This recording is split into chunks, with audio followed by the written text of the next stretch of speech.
Please share where you're watching from and consider subscribing to the channel. I was hauling drywall into Asheville and had a 34-hour reset to burn, the kind of dead air in a schedule that makes you either restless or stupid. I was both.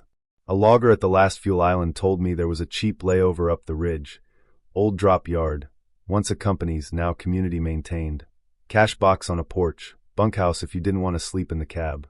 No neighbors. Quiet, he said. He didn't smile when he said quiet. The GPS bled out 2 turns past the last mailbox. My ELD pin hopped from US dash to unknown road, then froze. I found the gate by feel more than sight. A low chain and a tin sign half swallowed by blackberry. Ellis Yard in hand stenciled black, the kind of letters that look painted with a stick. The latch wasn't locked. Gravel ticked under my steers as I eased the tractor through. The trees crowded in so close the mirrors filmed with leaves.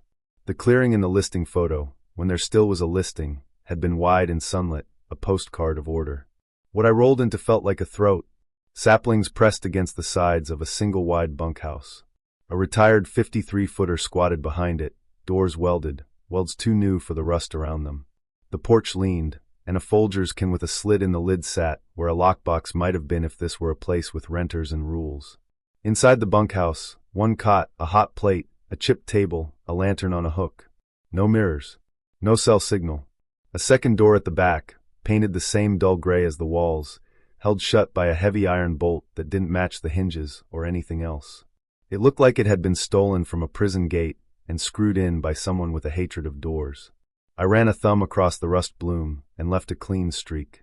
I told myself I'd just stretch out for a bit, walk Roscoe, then sleep in the cab anyway. Habit pulled me. I did a quick DVR on the tractor, checked straps, knocked tires. Roscoe peed on a stump and settled onto the passenger floor with the contentment of a dog who trusts a dashboard more than a bed. It was early enough for birds, late enough for fall, but the air had the stuffed quality of a closet. Even the lantern hiss was loud. I heard him before I saw him. Boots soft in the brush, careful steps. A man in a sun-faded high-vis jacket and old camo cap came around the nose of the trailer with a saw slung like a rifle. Tall, narrow, face that had folded into itself from weather and quiet. His eyes didn't stick to me.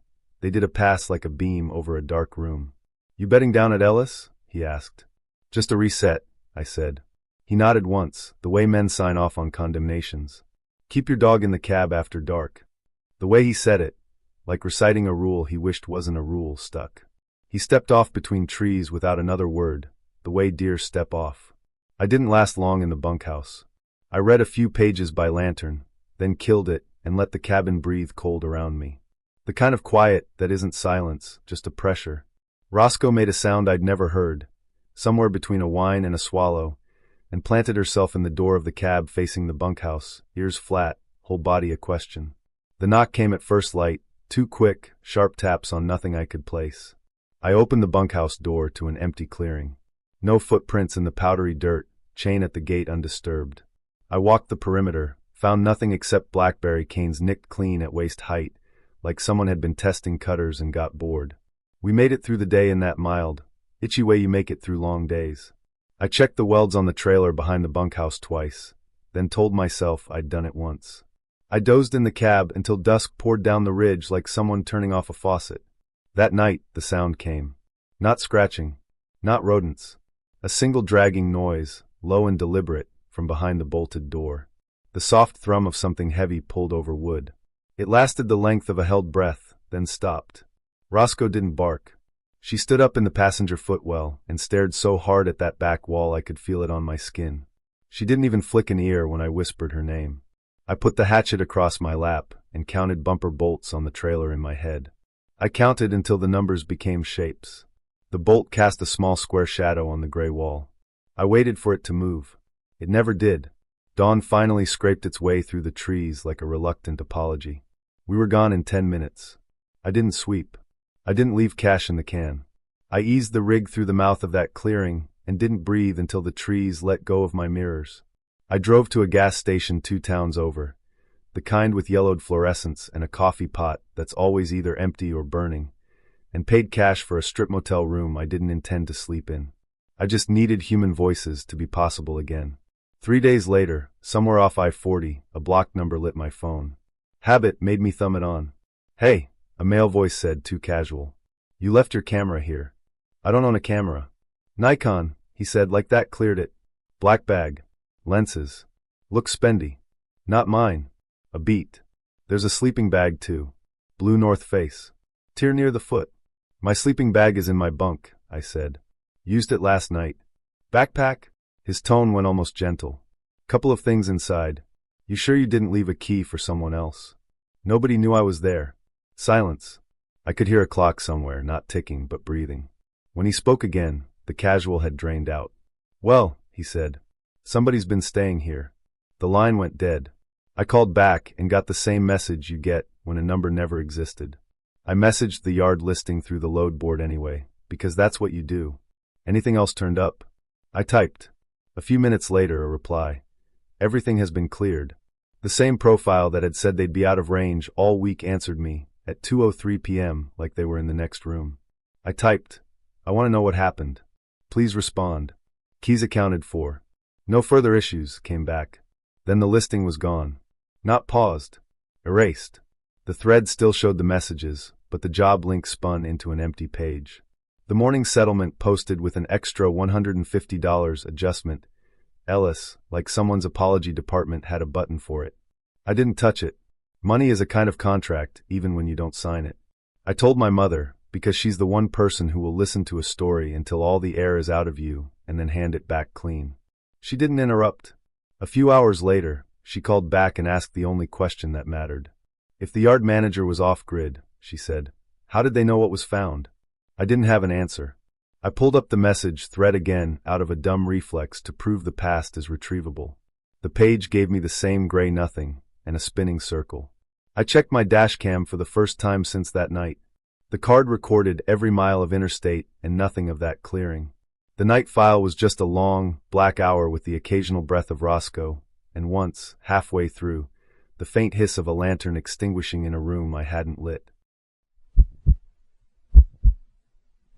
I was running a light backhaul out of Johnson City, empty pallet racks strapped and tarped more out of habit than necessity, and my cousin Drew was riding shotgun to soak up a little road time before he committed to the trade. Late afternoon, blue haze hanging low over the ridges. We were supposed to set down in Knoxville before midnight, easy miles. Then the interstate folded in on itself. Troopers, flares, scanner chatter about a jackknife and a hazmat team. The detour signs pointed south through a line of brake lights that would add 2 hours. Drew had his phone out before I could say no. There's a little cut across, he said. Quarry Road. Locals use it. Saves 30. On Channel 19, somebody blew past with the kind of laugh that ends in a cough. You boys don't want to be on that quarry after dark, the voice said, then fizzed into static. We took it anyway. Quarry Road started paved and reasonable. Faded double yellow. Frost heaves like memory foam under the steers. After 5 miles the paint gave up, the shoulder disappeared, and the trees started knitting their fingers overhead. The power lines bowed away and were simply gone. The ELD map tile gray-screened and left a blue arrow floating in nothing. Drew held up 2 fingers from the sleeper curtain like he could prop the signal up by hand. We're fine, he said to convince himself. The first odd thing was a sign. Not a proper state green, not even county white. A piece of thin sheet metal jammed crooked in the ditch, spray-painted blue some time back when blue meant blue. It said only school. The letters were too careful, like whoever painted them only knew that word and trusted it to do all the work. No arrow. No distance. Just the word like a spell. We rolled past with the windows down. Even with the engine at 1,300 and the rack tarps shushing, I could hear the absence of everything else. No cicadas, no leaf rattle, no creak noise. Quiet that pressed hard against your eardrums. By the time the GPS gave up and the CB went pure snow, the sun had hunkered into the treeline. I checked mirrors out of habit and saw my hoodie on the passenger seat, sleeves puddled where Drew had dropped it when he climbed into the sleeper. 10 minutes later I reached for it and came up with air. Hey, I said. You move my hoodie? Drew craned around. Middle seat, right? Was. We parked half onto a gravel apron by a trickle of water. Barely enough room to get the trailer off the lane, and did the search dance anyway. Under seats, behind the seat back, up in the loft, behind the microwave. Maybe you tossed it in the side box, Drew said, already knowing we don't put soft stuff in the metal that chews. We popped the side box. Bungees. Edge protectors. 2 ratchets older than me. No hoodie. Back in the cab, I looked at the dash. The truck's clock said 4:23. The ELD said 3:50. My watch said 4:08, then hiccuped and said 4:08 again like it was trying not to scare us. We let it go because there wasn't anything else to do. We ate chips from the dash and argued about whether the creek even sounded like a creek. When I reached into the cooler for a soda, my hand hit leather. I pulled out a steel-toe boot, big, mud-caked, still damp, the kind of damp that doesn't belong in a cooler. Size 12, maybe. The other ice packs were still crystal hard. Drew laughed too quickly. Okay, man. Good one. But the look he gave me said he didn't think I was that kind of funny. We swept the turnout with flashlights, then the ditch, then a little way into the trees. No prints, no tire marks, no nothing. We set the boot on the gravel, side by side with nothing. When the morning light turned the fog flat and featureless, the boot was gone. The cooler was still full of cold. We didn't talk about the boot. We got back on the road and put our faith in momentum. The faith was not repaid. 2 bends later, we passed a bent guardrail with a scrape that looked like a mouth tugged to one side. 3 bends later we passed it again. A mile marker with the numbers scored off with something sharp. A pin oak peeled like a pencil. The same, until I said it out loud, and the words sat stupid in the cab while the road rearranged its face and showed us the same trick again. Maybe we're actually looping, Drew said, voice too calm. We're not turning, I said. You can't loop if you don't turn. He swallowed. Then something else is. I took over the guessing. At the next fork, I kept the steer tires dead straight and let the trailer complain as we rode the hump between lanes. At the next S-curve, I flattened it, cut wide enough the tandems through gravel, and the trailer groaned. Somewhere in there, the color of the world shifted a notch cooler, like a filter had been slapped over our windshield. The air lifted. I unclenched my jaw and realized my molars hurt. We came out onto a gravel lot big enough for a couple pickups, and 1 rig if you sacrificed your bumper. A building slouched at the edge of it. It had the bones of a diner, but the meat was wrong. A Coke sign with half its letters unlit. Brown paper over every window. A wooden sign swinging in a wind I could not feel. Darla's hand-carved, the apostrophe cut so deep it looked like a wound. I killed the engine and didn't. The quiet here felt like a different species, less hungry. I opened the passenger door, and there was my hoodie, folded into a square like laundry day, a sealed bag of chips stacked on top like a garnish. Drew didn't say a thing. He walked to the side box, flipped it, and stood there a long time. What? He stepped aside. 2 steel-toe boots, mates to the one from the cooler, sat side by side between the edge protectors and the coil rack, clean to a polite shine. Someone had scratched names into the soles with a key or a nail. T. Morel on the left, June on the right. Not ours. Not any we knew. We didn't go inside Darla's. We didn't touch the boots. We shut the box, climbed in, turned the key, and let the diesel drown anything that could listen. A few hours later we glided under a blue and white awning in a town called Morven. Inside, a woman with bleach blonde hair and a crossword pen looked up like she'd been waiting. "Y'all coming off the quarry road?" she asked. Not a greeting. A diagnosis. I nodded because the part of me that tells the truth gets louder when I'm tired. She raised her eyebrows in a way that made the ceiling feel lower. Ain't been passable in years. We bought coffee we didn't drink and left before the pen hit paper again. That night, staged under a sodium light behind a different diner, I cleaned the mirrors and checked my straps and tried to pretend I didn't feel like I had dirt in my lungs. Drew fell asleep with his hat over his face. I climbed into the sleeper, pulled the curtain, and stared at the underside of the upper bunk until the nerves stopped vibrating. A week later, back home, I found something in the cubby under my logbook. Spiral-bound notebook, cardboard cover with stars. Only 1 page used. Thick crayon black, the letters pressed so hard they embossed the sheet under it. Stay on the main road. I keep that page slipped into my permit book now. Not because I'm superstitious.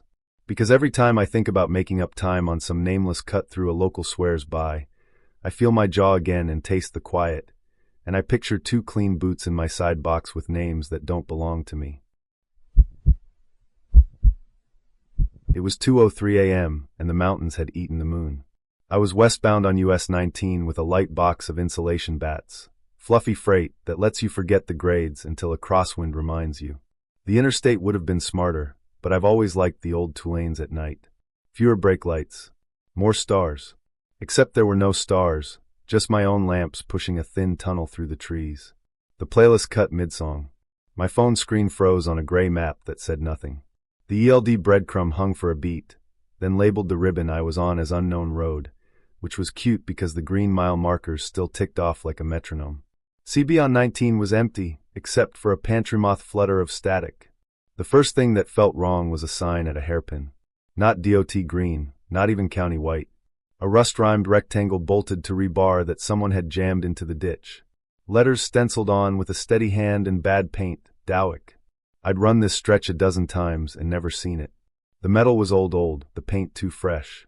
I told myself it was a back-to-the-land church or a farm that sells peaches and sermons. 15 minutes later, an abandoned gas station I knew for sure sat dead and black. Boards over the windows, graffiti on the pump housings bloomed to life. Fluorescents under the canopy buzzed awake, soft as a hospital. Inside lights came up white and even. No cars. No bugs in the glow. The lot looked swept. You don't realize how much you count on chaos, moths, paper stuck to gum on the concrete, until it isn't there. Keep rolling, I said out loud to no one. The box creaked, polite as a cough. The mirrors picked up headlights cresting a rise behind me. Relief first, someone else out here, then the hair on my arms lifted. The lights stayed exactly where they were. Not closing, not falling back. A fixed distance that didn't care when I climbed, didn't care when I dropped a gear on a downhill. They didn't feather around the curves, they traced them perfect, like a line on a screen. At the next turnout, just a rash of gravel clawed into the hillside. I signaled, eased off, pretended to check my phone. All the moves you make when you want to see if the other driver is a human. The vehicle slid past at a crawl. Boxy silhouette. Old straight truck, maybe late 70s, squared off nose. Headlights bright enough to bleach the bark on the poplars, but throwing no spill on the pavement. No engine note under the diesel of my own. No driver shape behind the glass. It made the turn and disappeared as if the mountain had accepted it back. I sat longer than I needed to. Listened to the tick of metal cooling. The mountain breathed around me like a sleeping animal, and for a second, I wanted to match its rhythm. I pulled out instead. 2 turns later, the same lights appeared in the mirror, closer now. The gap stayed the same if I sped. The gap stayed the same if I let off. The ELD clock clicked minutes that didn't feel like minutes. The road offered me a left, a narrow dirt lane where the ditch had failed, and the hump in the middle was as high as my ankles. I took it. The box grumbled. Branches clawed at the trailer skin, whispering down aluminum. For a dozen truck lengths, there was nothing but the insistence of trees. Then my lamp slid across a plank nailed to a poplar at shoulder height. Thick black paint, letters formed like a schoolteacher had guided the hand that held the brush. Keating. Not a common name. Mine. I braked harder than I meant to. The box shifted and settled.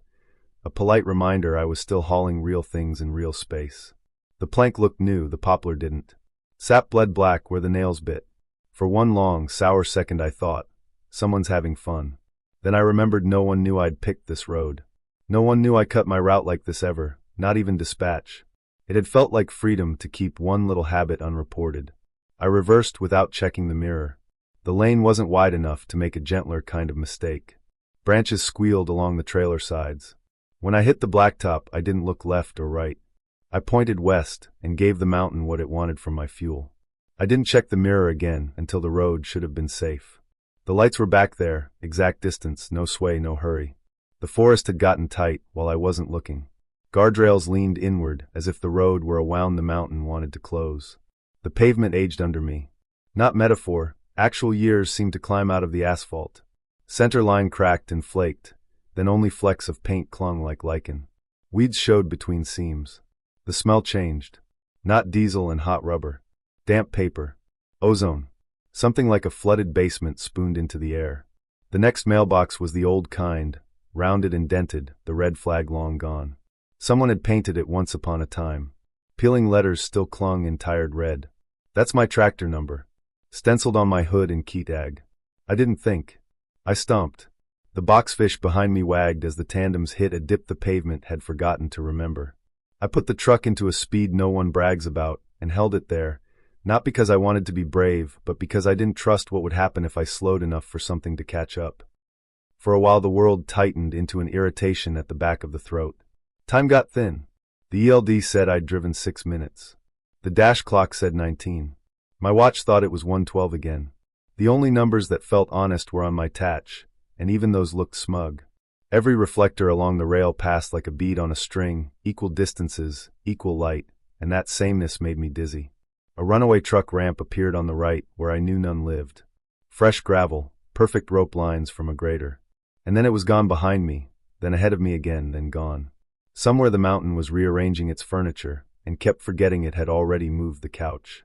I looked in the mirror without meaning to, and let out a hand sound I didn't know I could make. The other truck, if other fits, had crept closer. Not closing, not rushing. Just reducing the gap by a law that wasn't mine. It kept its lights dead level on my bunk window. I watched for the spatter of bugs and saw none. I watched for the amber twinkle of markers and got 2 little fixed coins at the edges, DOT perfect distance apart. No clearance at the roof. No license plate glare. It could have been a photograph taped to my glass. The dirt lane that saved me didn't look like anything. Just 2 ruts trying to become a thought. I took it too hot. The tractor bucked, the trailer yawed, and for the first time that night something made a sound that belonged to the thing making it, rocks clattering off steel. The mirror went white. Then nothing behind me. No lights. The beam fell only on trees and the thin spit of road that might not have wanted this much truck. The lane narrowed until it wasn't a lane. I stopped with my bumper, almost kissing a rotten log. Killed the lamps. Let my eyes bruise wider.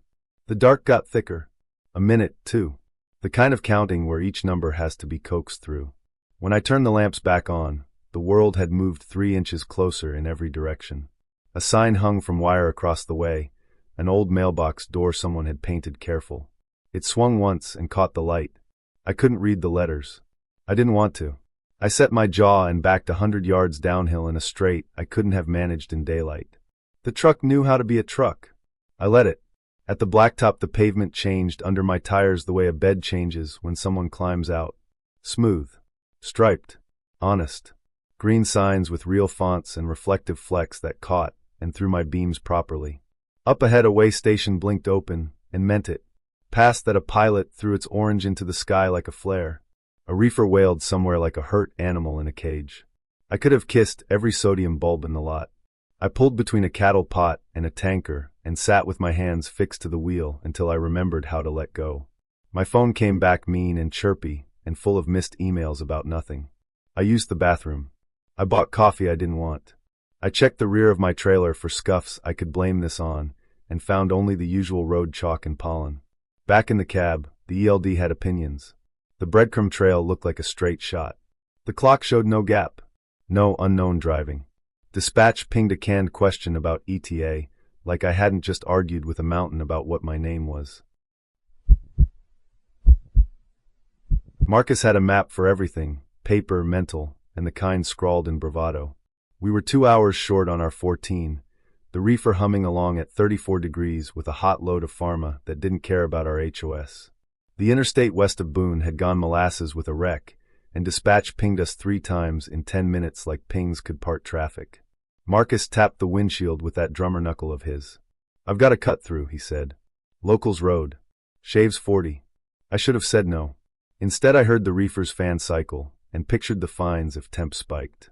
We slipped off at a ramp nobody used, climbed a county two-lane that pinched down to 1.5, then took a turn that wasn't signed at all. Just 2 leaning pines and a rusted mailbox collapsed into itself like a bad lung. The ELD map lagged, jittered, and surrendered to gray. "Normal up here," Marcus said. "Give it a minute." The CB was dead except for a thin hiss like breath through a door. The road climbed and curled until my shoulders were doing the turns before the steer tires. Trees leaned inward, the Appalachian way, but tonight their tops felt stitched together, funneling us. Every few bends a house appeared on the right. Small, weather-beaten, porch sagging, 2 aluminum lawn chairs frozen into a tilt, curtains drawn tight over the right-hand window. The first time I clocked it in the mirror. The second time I slowed. The third time I made myself say it. "That's the same house." "Plenty like that," Marcus said, but his voice came out soft and wrong. Then the 4th one was the same down to a missing spindle on the porch rail and a storm door held shut with twine. "Okay," he admitted. "That's cute." "Cute's not the word." We crept on. The yellow line in the center thinned, then flaked, then vanished. The asphalt turned to patched rock. The shoulder fell away into a ditch busy with blackberry canes. The reefer's readout blinked once, 33 degrees, 35 degrees, back to 34 degree, the kind of jitter that makes you feel your job in your teeth. Hold it, I said to nothing. Then a gas station shouldered out of the trees like an oasis in a fevered dream. Squat cinder block, a trembling red neon script that read gas, canopy buzzing that insectless fluorescence hum, pumps bright and wrong. No hoses. Just metal frames where nozzles should be, round holes torn out like someone had chewed. The inside lights were on full. From the lane I could see neat shelves, a little coffee corner, a cooler wall stacked with labels I hadn't seen in 20 years. There were no cars. No bugs batting the glass. The lot looked vacuumed. Marcus didn't wait for my vote. Bathroom, he muttered, unbuckling. We pushed through the door. No bell. No clerk. Shelf fronts pristine. He grabbed a soda from the cooler. The plastic was clouded like old milk. The label color looked sunsick. Check the date, I said. He read it aloud. August 24th, 2005. I pulled a bag of chips. 2005, a candy bar. 2005.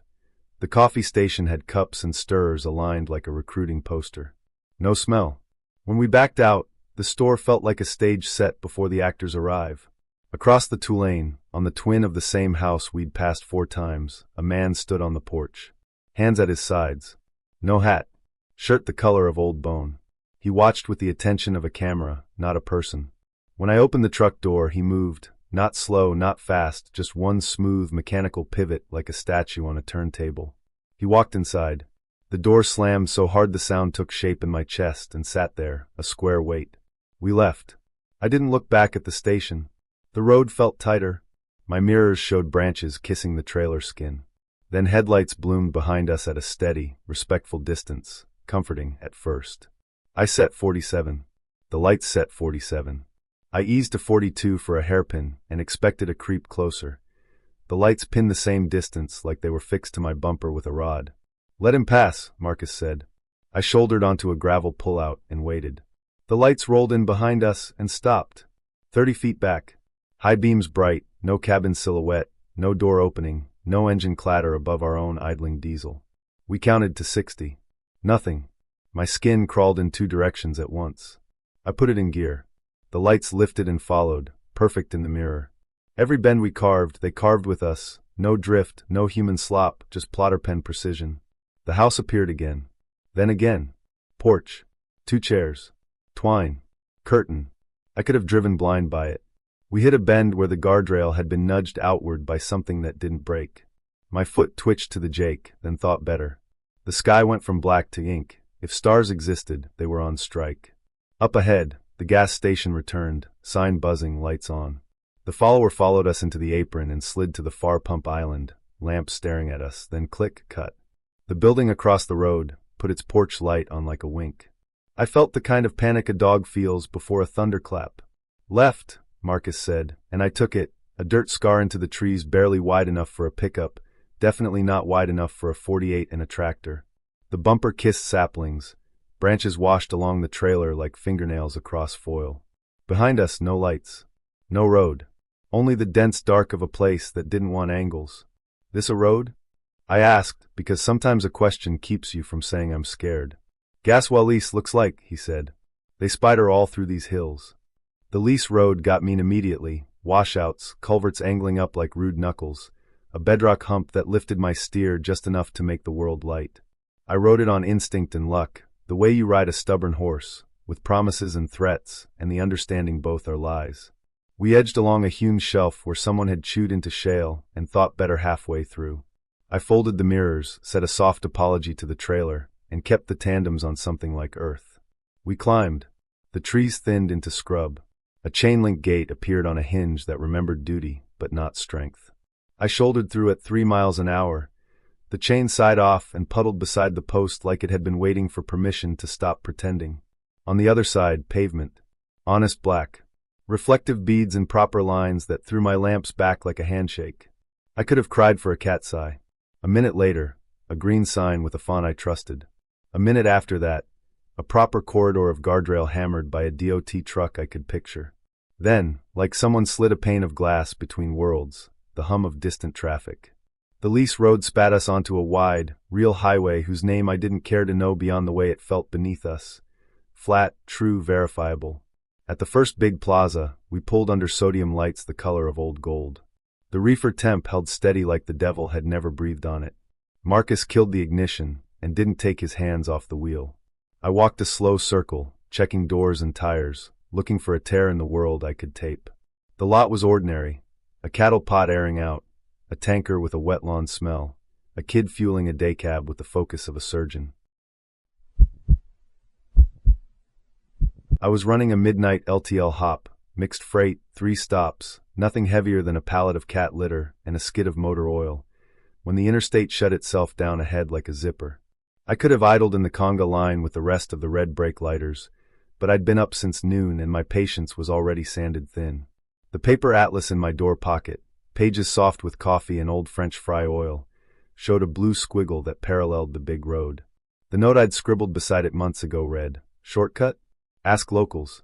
No locals were awake. I turned anyway. The two-lane lifted into the hills and narrowed until it felt more like a promise than a road. No shoulder, just ditch and trees. The radio faded into hiss. The phone gave up its bars one by one, and the ELD breadcrumb shrugged into a gray box. I laughed to nobody. "Analog night," I said, and patted the atlas like a dog. The first pass by the place didn't even register as weird. Just a collapsed country store leaning into itself, Coke machine sunk to its knees in weeds, a sign that once said groceries but now said GROCES. A porch with a couple of mismatched chairs and a stapled paper flyer with a phone number for Misty, 2 a.m. till dawn, winky face. My headlights caught the glitter of thumbtacks and the curl of old tape. I should have kept looking forward, but the junk always reaches for your eyes. A tube of chapstick, a broken pocket knife, a single red high heel jammed under the step like the building had spit it out. Adult crap, literally and figuratively, has a way of sticking to places like that. Condom wrapper winking in the gravel, a damp magazine page plastered flat to the porch board, somebody's idea of a joke in Sharpie. Call for a good time and a number that probably ruins lives. I rolled past. The road bent, then bent again. 10 minutes later, the exact same store stepped out of the trees. Same Coke machine like a dead robot. Same sign missing the middle. Same red heel under the same board. Same flyer for Misty with the same smiley wink. I felt my mouth go dry. Cute, I told the wheel out loud, because cussing at leather sometimes keeps the fear in its lane. Cute as a rash. Another bend. There it was again. I slowed. This time the porch light clicked on. A bulb the color of nicotine flooded the steps in a sickly glow. The light hummed that mosquito hum, except there were no bugs. Not one. The air was clean in the wrong way, like a hotel room that's been photographed, not used. My door locks snapped down, click click click click, on their own. The headlights blinked off on twice, like a wink with teeth. "Okay," I said, voice too loud. I popped the locks. They slammed down again. I hit the switch a third time. The truck answered me like a parent answers a toddler, no. Time hiccuped. I looked at the dash clock. 1:15 a.m. I looked back 5 minutes later. 1:15 a.m. The ELD agreed. 1:15. The whole world pinned to a thumbtack called 1:15. I eased forward. The store didn't follow exactly, but the road refused to explain itself. Straight grew into curve, curve learned how to repeat. The lane lines thinned to chalk and then to memory. The mirrors showed only myself sliced into rectangles, my own face faint in the glass, the dim glow of the sleeper curtain, the USB cord swinging like a lazy metronome. On the next pass, temptation beat out survival. I nosed into the dust patch in front of the store and climbed out, keys in pocket, boots planted. The porch boards made that hollow drum sound that tells you the crawl space underneath is collecting things it shouldn't. I pushed the door. It gave in an inch then stuck, as if the place had clenched. A breath came out of the gap, stale sugar and mopped beer, and something human I didn't want the name of. Just inside the door hung a plastic dispenser, condom machine yellowed to bone, offering 3 brands I hadn't seen since high school. Ribbed for her pleasure, French tickler, surprise me. Prices in quarters. Someone had jammed a screwdriver into the coin slot and snapped it off. A strip of centerfold was nailed to the wall, tasteful enough to sidestep obscenity laws, but explicit enough my face heated. And then, as my eyes adjusted, I realized the model's pupils were covered with small round stickers. 2 black dots. No eyes. The porch light buzzed louder. My truck's clearance lights flashed once, twice, like it had goosebumps. I didn't go in. I backed step by step, feeling for the edge with my heel, an old bar habit that never left me. The air changed temperature as I moved, cool on the porch, warmer on the ground, like the building was breathing out and I'd walked into its mouth. Back in the cab, the locks popped up on their own, then dropped, then up, like someone outside had a second key. "Stop," I said. The locks listened. The clock still said 1:15. My throat felt raw like I'd been yelling in a club. I put her in gear and let the mountains decide if I deserved the asphalt. A mile later, red popped into the black ahead. Tail lights. 2 little coins floating low, like a sedan easing a gentle pace. Relief first, another human out here, then the hair on my forearms lifted. The red didn't throw glow on the pavement. It didn't bounce off reflectors or bark. It just existed. I matched speed. The coins held their distance. When the road dipped and twisted, the lights drifted like they were on a rail. I sped up. They sped. I slowed. They slowed. Hypnosis isn't a thing you notice happening to you. It's a river you're already in by the time you think, I should get out. At the next pull-off I snapped awake and yanked the wheel. Gravel spat. The floating red coins flowed past, patient as saints, and vanished around the bend like they were never attached to anything mortal. I counted to 30, then eased back on the road. 10 seconds later, the red dots were behind me, fixed, exact, pinned to a number of truck lengths that didn't change. "Fine," I said to myself, to the idea of roads. "Lead on." We drove in a procession that felt ceremonial, me and my box, the red coins, and the mountains breathing. The store didn't come back. The world didn't correct. We just went. Somewhere behind my sternum a knot started to loosen, then tighten again, then loosen, as if something in me had decided the ritual pleased it. And then, no drama, no clap of thunder, the asphalt smoothed. Lines brightened. Cat's eyes winked like the universe remembering its job. A real green sign with a real font announced a route number I knew in my bones. The ELD unfroze and pretended it had been here all along. Up ahead, the red coins lifted like fireflies and blinked out. No exit. No driveway. Just off.